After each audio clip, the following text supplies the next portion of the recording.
Assalamualaikum warahmatullahi wabarakatuh. Hamdan wa syukran lillah, salatan wa salaman ala rasulillah, amma ba'du.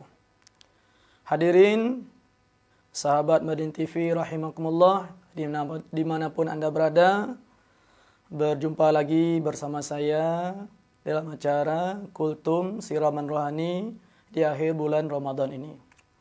Sahabat Madin TV rahimakumullah, pada kesempatan ini saya akan mengisi kultum dengan tema kehormatan seorang muslim.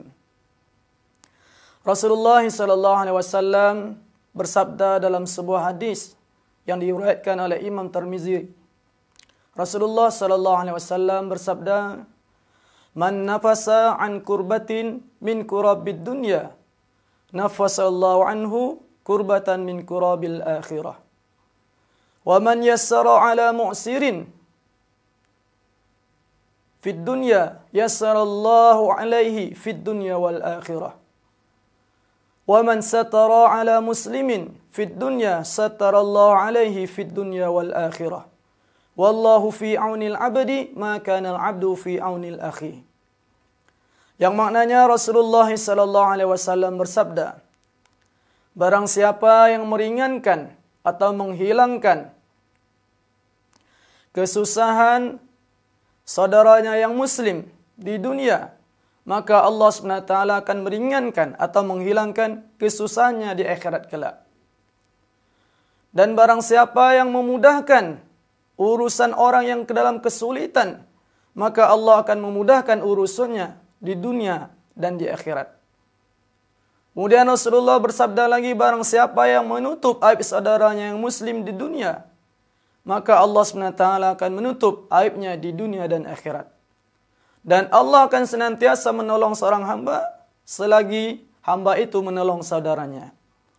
Hadirin sahabat Madin TV rahimakumullah, Rasulullah SAW sangat menghargai orang-orang muslim.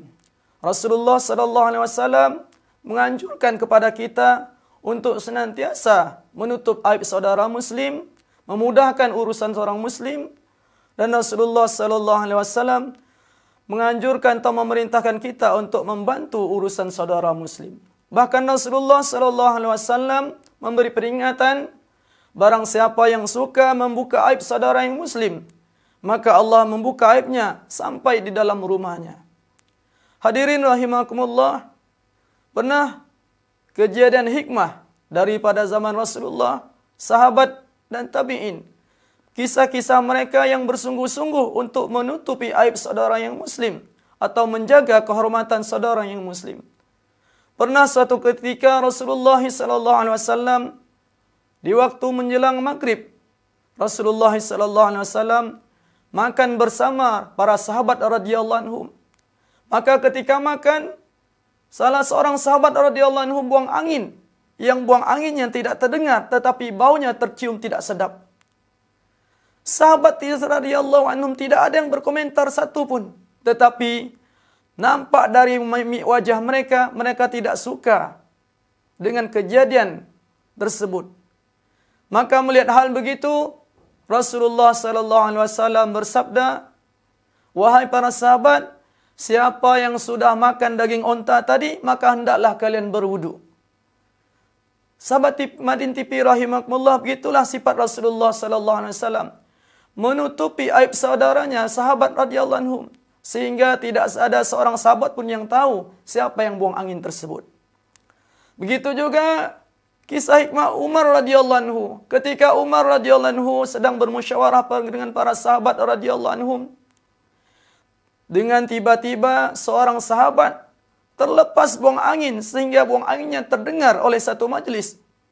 Maka apa yang dilakukan oleh Sayyidina Umar radhiyallahu anhu untuk menutup atau menjaga marwah seorang muslim tadi? Maka Sayyidina Umar radhiyallahu anhu memerintahkan, wahai sahabat, semuanya yang ada di sini silakan memperbaharui wudhu kalian semua. Sehingga sahabat Madin TV rahimahullah, seorang sahabat yang buang angin tadi merasa terselamatkan, sehingga sahabat yang lainnya tidak merasa tersinggung atau dikecilkan oleh Sayyidina Umar radhiyallahu anhu. Begitu juga kisah tabi'in seorang ulama yang bernama Hatim, ulama yang terkenal di Baghdad di zamannya, yang tinggal di kota Khurasan. Semua orang mengenal ulama Hatim radhiyallahu anhu. Ulama Hatim diberi gelar Al-As'am. Al-As'am dalam bahasa Arab yang artinya tuli. Hadirin jemaah TV Madin rahimakumullah, seorang ulama tadi rela mendapatkan gelar Al-As'am ataupun tuli untuk menutupi aib saudara yang muslim atau menjaga maruah seorang wanita.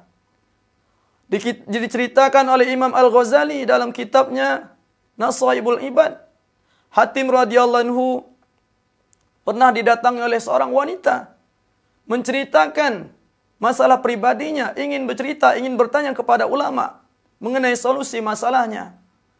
Maka tiba-tiba ketika dia bercerita, datang rasa sakit perut. Maka dia tahan sambil bercerita. Maka di ujung ceritanya, dia tidak sengaja melepaskan anginnya sehingga angin tersebut terdengar oleh ulama Hatim. Maka bagaimana ulama Hatim tadi menjaga perasaan wanita tadi? Yang ulama Hatim yakin wanita tadi buang angin di depan ulama tadi bukan diperbuatan sengaja oleh wanita. Maka ulama Hatim mengatakan, "Ya fulana, irfa'i sautak." Wahai wanita, tolong suara kamu dikeraskan. Saya ini tidak dengar apa yang kamu sampaikan dari tadi. Kamu ngomong apa? Begitulah hadirin jemaah TV Madin rahimahullah. Seorang ulama terkenal rela mengaku dia tidak mendengarkan apa-apa untuk menjaga maruah wanita tadi, sehingga wanita tadi merasa ulama tadi pasti tidak mendengarkan suara buang anginnya. Hadirin jemaah sekalian, berapa lama ulama Hatim menyandang gelar Al-As'am atau tuli? Selama wanita tadi hidup. Dikatakan oleh ulama, wanita tadi hidup selama 15 tahun. Maka ulama Hatim digelar orang Hatim Al-As'am, Hatim tuli selama 15 tahun. Begitulah hadirin kesungguhan orang-orang terdahulu dalam menjaga aib saudara muslim, dalam menjaga maruah seorang muslim. Mereka rela digelar, walaupun sandangan gelar itu harusnya tidak patut, tetapi demi menjaga maruah seorang wanita, mereka rela. Jemaah sekalian, hari ini siapapun kita, pasti kita memiliki aib. Sehebat manapun orang itu, karismatik manapun orang itu, pasti memiliki aib. Tetapi Allah SWT menutup aib mereka, mungkin karena kita menutup aib saudara yang muslim. Untuk itu, marilah kita bersama-sama, kita menjaga untuk senantiasa menutup aib saudara kita muslim. Demikian kultum singkat saya hari ini. Mudah-mudahan membawa manfaat untuk kita semua. Wabillahi taufiq wal hidayah. Wassalamualaikum warahmatullahi wabarakatuh.